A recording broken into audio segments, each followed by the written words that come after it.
makan bergizi gratis ini sebenarnya tidak ada yang khusus ya.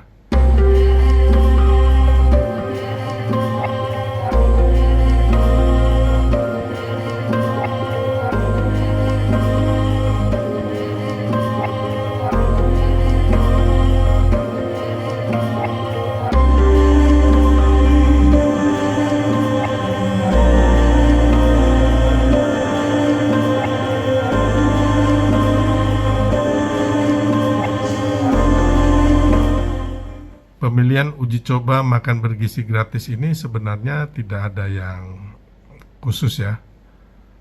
Hampir semuanya sama akan dilakukan di 38 provinsi di seluruh Indonesia, yang mana akan dilakukan hingga nanti uji coba ini hingga Oktober, agar supaya bisa mendapat masukan dari seluruh masyarakat, baik itu para siswa sendiri, ibu hamil, ataupun guru-guru, para orang tua, dan juga tentunya dengan ahli gizi ataupun pemangku kebijakan yang lainnya.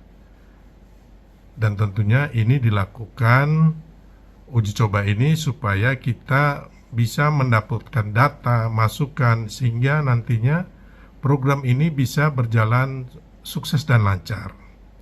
Yang terpenting, Pak Prabowo sendiri berpesan bahwa program makan bergizi gratis ini yang pertama harus tercukupkan nilai kandungan gizinya atau 4 sehat 5 sempurna. Yang kedua, tentunya Pak Prabowo ingin agar yang mendapatkan manfaat dari program ini harus lebih banyak, tapi tidak juga memotong anggaran yang ada seperti yang dikatakan Mas Gibran.